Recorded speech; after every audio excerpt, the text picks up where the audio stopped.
No, I'm not the pioneer of this UK funky thing. House was there from a long time ago, and I've always kind of like made every form of like UK dance scene. I mean, to newcomers it might seem like that because it might seem like I'm at the forefront or whatnot, but it wasn't that. Like Super D and Footloose and Pioneer, they've really got more of accolades, shall I say, to that statement.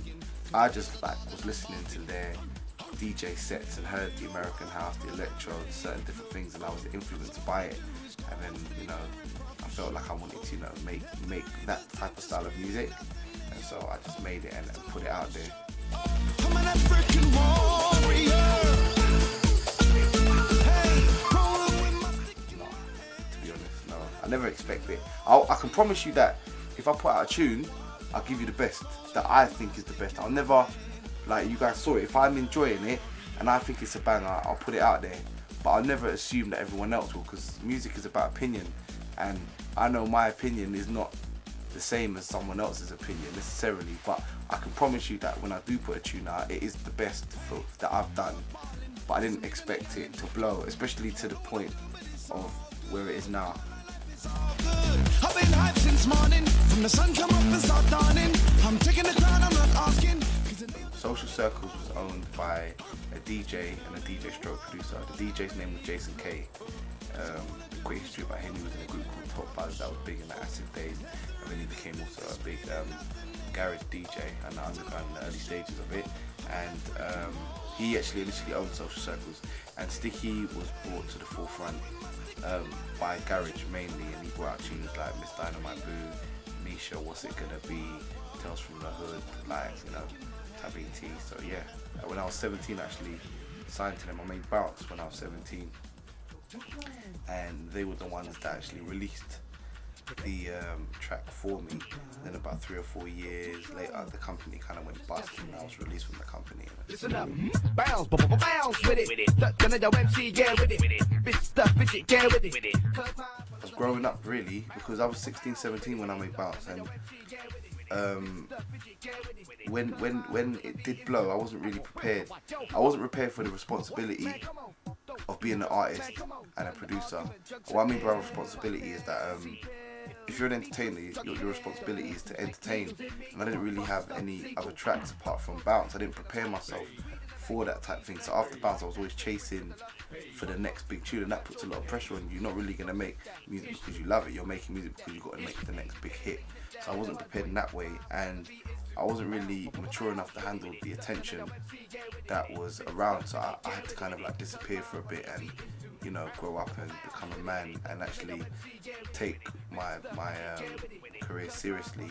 So then I started learning about marketing, and I got a job, and I understood, you know, the fundamentals of working and responsibilities and stuff like that before I actually got into it.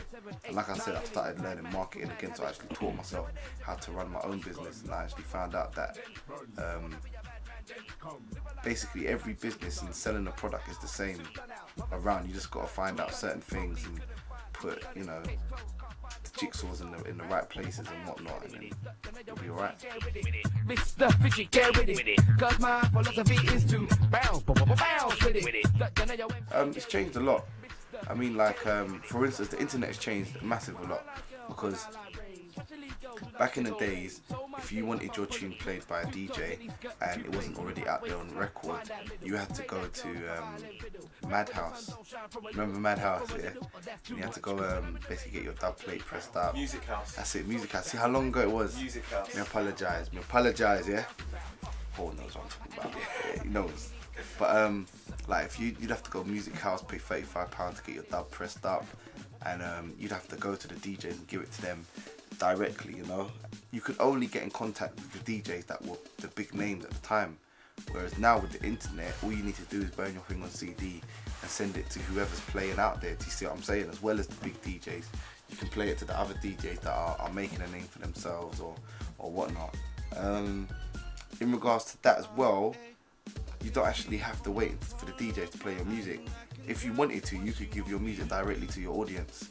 which you couldn't do that before. Before there was a hierarchy, you had to kind of pass a few people, where now you can give it directly to your audience and stuff like that.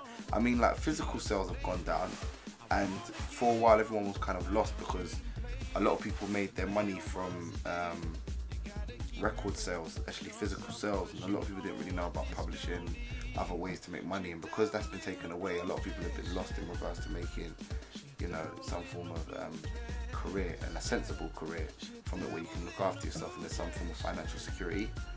So that's definitely changed, and it has caused a big uproar in it, because you know what it's like after you turn, sometimes for some people it's 16, sometimes it's 18, but once you become a man, a true man, if you can't look after yourself properly mentally, it does something wrong to you.